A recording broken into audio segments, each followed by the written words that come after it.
With us right now, the founder and lead strategist of Comet Fuel, Jarod Spiewak.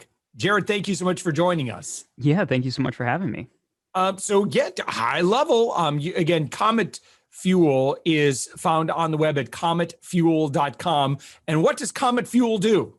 So in a very broad sense, Comet Fuel is a boutique marketing agency that helps exceptional businesses with Google Ads PPC as well as SEO. Boutique being that we work with only about 24 clients at a time. It's a very small team, very small client base that we just spend a lot of time focusing on what we do. Yeah. So what do you see is Google the same today as it was from from an advertising standpoint as it was 3 to 5 years ago, or have things changed much? Yeah, I mean, Google isn't the same today as it was yesterday. Google changes at an exceptionally high rate. The only time I think they've publicly said anything was in 2018. They said that for their search algorithm, when it comes to advertising on Google, there's a bunch of different networks, but when it comes to Google search in and of itself, they made over 3,500 changes in 1 year. Oof. Which is 3 or 4 changes per day. So quite literally, as we are talking, Google is changing. Now, most of the changes are quite small. Some of them are quite large. But yes, Google is constantly changing. And when things change on the SEO front, which is when we're always talking about, things are always changing, that also affects the ads front because it's assuming you're on Google search. So things are constantly changing. Yeah. What are some of the big changes that you've seen over the past couple of years that maybe folks that aren't watching Google very closely, just out running their companies? So what should we know? Yeah, I mean, there are a couple of really interesting changes on the advertising front. Google has been making a big push towards their automated systems. Google has started things that even Microsoft, who controls Bing and their ad platform, has been kind of against, outspokenly so, is they started hiding some data from the advertisers, it being search term data, where you can't see exactly what people click on anymore. Some of that's hidden up to 30% of it. Yeah. Right. Other things are the match types. You have, when you put in a keyword within Google Ads, you have different match types that you can use. Some of them have been restricted or have now been removed or combined into one, making it simpler on one hand, but also giving less control on the other. Their interface has also started hiding certain options where when you go to create an ad, it now defaults to their responsive search ad, which from every test most advertisers have run, it just doesn't perform nearly as good as text ads. And so Google has been pushing their automated systems a lot more. But on the other front, where I'm not a big fan of that, what I am a big fan of is Google's machine learning systems have gotten a lot better than they used to be. Broad match keywords, anyone who's familiar with Google Ads, they used to be a complete crapshoot, not even worth running. Nowadays, there are some campaigns where you can just run pure broad match and get some pretty decent results. So on the machine learning front, that has really excelled, but the complication is that now the average advertiser also has to understand something very technical like machine learning and how that works. And those are, I would say, around those aspects are probably the most impactful changes, at least in my opinion, of late. Yeah. If Jarod, when it comes to paid search and organic search, are they siloed, or is there a strategy to say, listen, ultimately what we want is, organic rankings, organic traffic, and you can actually use paid in order to bump that? Is that possible? Can you pay to play to improve your long-term viability for ranking content? So yes and no, in a couple of ways, and it depends on how you approach it. So the very direct way of saying, if I pay for ads, I will rank higher on Google. Well, yeah. No, most likely no. Some people, some people will say, it's a factor, and Google might.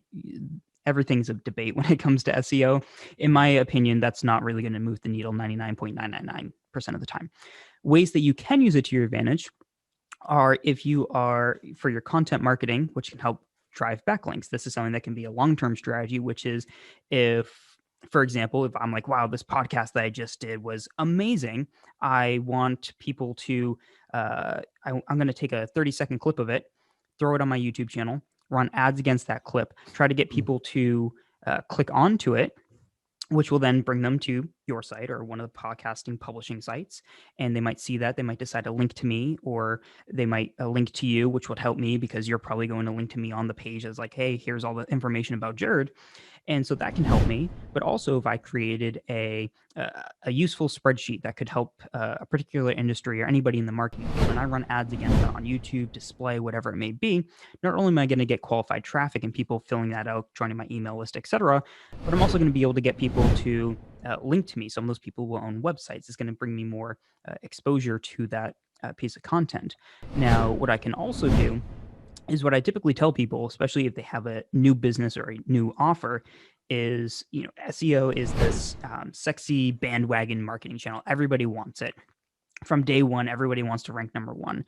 But the issue is, what is not great is when you invest thousands of dollars a month, whether internally with your own team or through hiring it out to somebody else, you invest all this money and 6 to 12 months go by, and all of a sudden you're not getting conversions, or you're not retaining people as much as you thought, or whatever it may be. And so what the ads allow you to do is pre-test everything with SEO as well. Once we actually get traffic to this page, will it actually convert? At what percent? And then I can back test this and go, okay, well, if I get this much search traffic, this is how it's going to perform. So you can also use it for essentially back testing how your SEO will perform, so that you don't spend all that time and money actually ranking, generating traffic, and then nothing happening on the back end because the traffic just isn't converting. Now,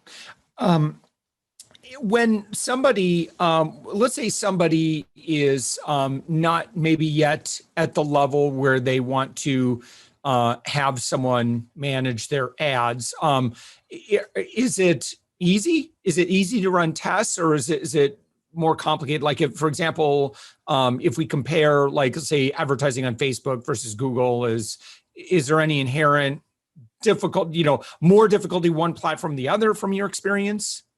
I think each platform has its own aspects that are really easy to grasp, others that are much more difficult.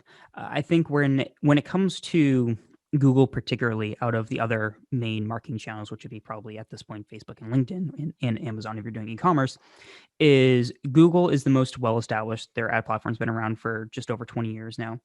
And they have an incredible amount of help documentation, which is very straightforward and easy to understand. They have an ads academy that if you really want to dive deep, you can get certified with Google Ads. The actual value of the certification up in the air, but you do go through training that'll help you for sure. And there's also 1,000,001 YouTube videos for anything and everything you want to understand. So if you're brand new, you've never touched Google Ads, you've never touched advertising in general, you sign up, you're probably going to be pretty confused. However, it's easy in the sense that there are plentiful resources that if you want to take the time and you're looking at a certain column, you're like, what does this thing mean? Google has a help documentation that'll usually tell you, how is this data recorded? What can you do with it? And if you're still confused, you can usually pop over to YouTube and find about a dozen different channels explaining it in a bunch of different ways that one of those ways may resonate with you. So it's easy in the sense that if you are looking to figure out how to do it, you can usually get by pretty well. However, if you're just going to sign up going completely blind and just hope for the best, there's a good chance you're going to waste a bunch of money. Yeah. In terms of your agency, can you kind of give us a little history, like your background? I also see that maybe did you go through a rebranding, a renaming, or you closed another agency, you had two agencies? Give me this, your kind of your origin story, like how you became who you are today. Yeah, so I got started with marketing when I was 14. Despite being a CD student in high school, I decided I was going to graduate early. So I started college at 15, graduated high school at 16. I went to school for my marketing degree. When I was 17, I got a corporate marketing job working in the real estate industry. Pretty quickly, I learned that the corporate world wasn't for me. In that company, I just didn't have a whole lot of a bright future there. So I ended up signing up for a site called Upwork.com, which was much lesser known at the time. I started working. What was that like?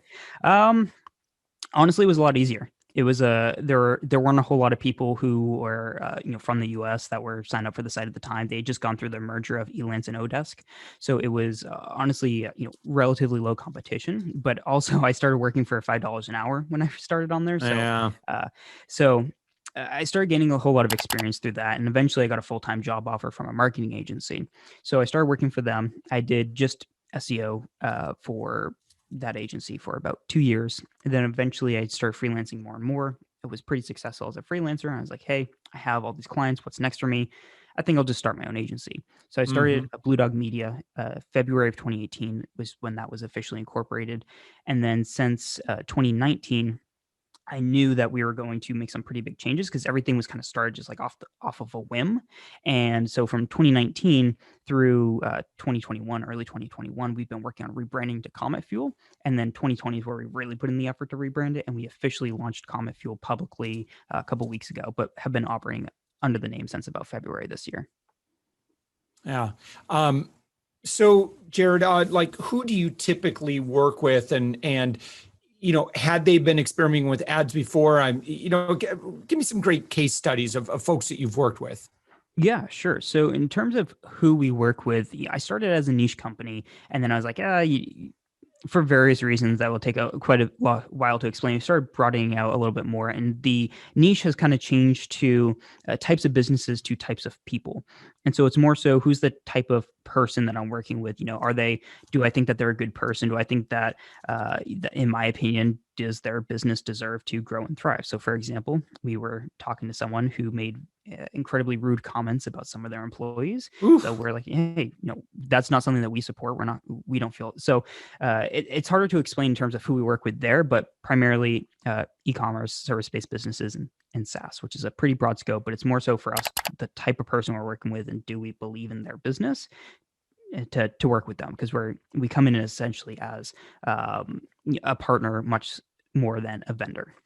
So with that being said, in terms of some uh, case studies. One that I'm personally a really big fan of, while it wasn't our largest client or necessarily the highest ROI we've ever gone, it was kind of the beginning of the what I call our picture strategy, which is we had a client who they charge several $100s per hour for the work that they do. And it's not anything that's covered by insurance. And so they had to work with a very particular type of person who could afford, over the course of a couple months, spending thousands of dollars out of their pocket. And it's B2C, it's not B2B. So through the issue for them was on the SEO front. The keywords don't really indicate the income level somebody has. On the Google Ads front, the way that the income targeting works doesn't really work how you'd expect it to work. So what we Mhm. did was we went to the US Census data, which is all public information, downloaded that, uploaded it to Google BigQuery, which is essentially a cloud-based database My because there's gosh. too many cells to use for Excel. Then we filtered it from there to bring it back to Google Sheets where it could actually handle the data. And then we created 4 different income brackets based off of percentage of population, so that one bracket wasn't too small. And then we tailored our cost per clicks based off of that, being like, okay, this person's very likely to be able to afford this without a question. We're willing to pay A for that click. This person's pretty likely to be able to afford it, but they're still going to ask around a little bit. We're willing to pay 80% of that. This person maybe will be willing to pay 50% of that. And then this income bracket, it's very unlikely that they'll be able to afford this. So we don't want to run our ads here. So we're able to target very tailored areas based off of who is likely to convert. And we started this ad campaign. I think within 72 hours, they started getting qualified leads. In comparison to, we actually worked with a friend of theirs who was technically a competitor before we kind of had this system or strategy developed. So we had a direct comparison of before and after using the strategy. And for them, it took a couple of months to hone in their campaign just through more traditional optimization. Where for these guys, like I said, within like 72 hours, they were like, hey, this is working pretty well. So that's one of my favorite, mostly because it was the first time that I went, okay, great, we spent all this time developing our Yeah. process and our system, and it worked. Yeah. Yeah. No kidding. Um, in terms of like who a great client is for you today, like what would be some examples? Yeah, so we have some of our clients are on the innovation side of things, where they're creating something that hasn't existed beforehand. It's going to help a market or a market segment or a type of person, and we're just really big believers in what it is that we're doing and what it is that they're doing, and we're trying to help them. But beyond that, we're also looking for a certain level of business and marketing acumen, which is that I'm Yeah. a serial entrepreneur. I own my agency. I have an investment company. I invest in real estate. I invest in the market. And because of that, I take a very finance and investment related approach to all the marketing campaigns that we look at. And we need to essentially look at the big picture. And so when we're talking with somebody that doesn't look at it like that, or doesn't look at, let's also consider how your sales team is going to interact with this type of person, how that can lead to this kind of close rate. And so actually we need to advertise against this market segment, which converts at a lower percent because it's going to mean more to you in the long term. If we can't have conversations like that, then it's really difficult for us to do what we need to do. So we're usually looking for a certain level of business and marketing acumen that we can kind of feel out during a discovery call. But in terms of like size of company or sales or anything like that, like what's that sweet spot? Usually if it's an existing company, they're usually doing around $1 million a year, if not more, depending on the margin. Sometimes we'll work with companies that are smaller because they're just really high margin companies. When it comes to newer companies, we're usually not working with them unless they have substantial previous business experience, because there's anyone who's been experiencing business knows that there are certain things you only learn through failing over time. And to us, there's just we know that that's probably not going to be the longest lasting relationship, or there's going to be issues that come up that just aren't dealt with because you just don't have the experience for it. And so usually if it's a newer business, they have other successful businesses, and this is just a new venture, so that we're not looking to cost somebody money because, oh, I didn't know that, or whatever it may be. Yeah. You have a book, and it looks like you give it away for free. Navigate the ad steroid belt. Do you know, like, it's obviously it's talking about, again, making sure that you've got positive ROI, that you're turning your ads campaign into, a very cash generating campaign. What are the basic tenets included in the book? Yeah. And again, someone can get this. You go to cometfuel.com and you'll see it listed right there. Yeah. So if you go to cometfuel.com/TTE, that'll automatically very good. Thank you. Or at least right after you record it will. The way that it works is instead of a book, it's actually a suite of tools, with the first one being released so far. And there are tools that we use internally to help plan, scope out, and understand the campaigns, as well as how to make them more profitable. So to give you, they're fairly number and data heavy, but you'll see there's like a 40-minute video I recorded walking through it because it is a bit intense, to be honest. However, some of the ways that really helps is we were working with somebody and they were like, man, we're running an ad campaign and it's just not profitable. We want you to come in. We want you to make sure that our ad campaign is profitable. Makes sense. Well, we ran through this one sheet and we looked at all their numbers and we said, well, quite simply, based on the competition that you're faced with, you're a small fish in a big pond. You have really good average order value for an e-commerce store. However, even if we were to reduce your cost per click by 80% and increase your conversion rate by 3 times what it is now, you would still be losing money per sale. So it made it very clear to these guys the way that their market was expecting them to run ads was based off of lifetime value. So we were able to come to them and saying, hey, if you don't make at least 2 to 3 sales on average per customer, then that this isn't going to work. Now, the business side of me also comes out, in which we look at, okay, great. If we're going to run this campaign with the understanding of lifetime value, we need to start having conversations about your cash flow and your burn rate, because a profitable marketing campaign, when based off of LTV, can put you out of business if you're spending $10,000 today to make $3,000, and you're going to make that extra $20,000 over the course of 6 months. Well, you need to have the cash to be able to continue to operate your business while you're burning cash for 6-7 months before you actually hit that profitability. So then we can have conversations like that, and that's why documents like this are just so important, so we can actually see, oh, well, if you pay more than $1.30 per click and you don't have at least a 2.5% conversion rate, money. Yeah, I like this. I mean, it's all about predictability, and it's nice that you can get so geeky on the data here. And again, so your website is cometfuel.com, and when someone goes there, what would you recommend? Obviously, there was the link that you shared, cometfuel.com/TTE. How else could people get value from the website, or maybe something on social you'd highly recommend that you've created? Yeah. So what I would recommend is check out where it says learn. That'll bring you to some content that we created. And if you wanted to see stuff in video format, if you just go to YouTube, type in Jarod Spiewak, you'll find my channel, which I've been trying to push out more content recently. But a lot of it does come down to marketing business with a finance, and usually a fairly straightforward and I would say intermediate to higher level understanding of things.